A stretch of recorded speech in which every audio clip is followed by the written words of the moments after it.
Actually, and it's a huge topic, I think, because just being training people in the prophetic for 15 years, I think one of the most common issues that I've seen come up in people has been where they have said, I thought I heard from him. I have a whole chapter on this, by the way, in the book, upcoming book. I thought I heard from him and I stepped out and everything fell apart, or it didn't happen the way I thought it was going to happen.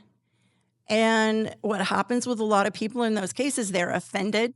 Mm-hmm. I always say they're on this side of the road roasting hot dogs and, marshmallows and, they're camped out. Yeah. Because they unknowingly a lot of times are offended at God because I listen to you, or it's, I don't hear from God. And so they shut it down. And that is I love that topic. It's one of my favorites. And there's so much to say about that, which really is part of the heart of this book and this podcast in general, is to help people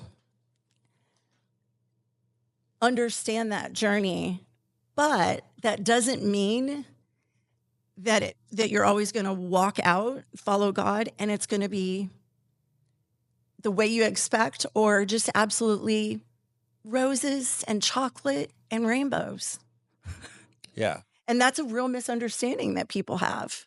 And do you think when the people get lost, you said cooking hot dogs on the side of the road, for instance, I've kind of noticed this too, because everybody gets like this call, this download from the Lord, what they think they're supposed to do with their life. Yeah. And I think, and I say this from experience, personal experience, I think people manipulate that call. They see the bigger picture 20 years down the line, and it might be just for one time that God's going to set you up to just do one thing. Yeah. And then people get extremely disappointed because it took 15 years and it's not what they thought it was going to be.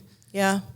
You know what I mean? Yeah. I a lot of it comes down to, I think, again, another really good topic is recognizing your own inner life, recognizing what your desires are, that desires aren't all bad, but just acknowledging, okay, these are my desires versus the pure voice of God.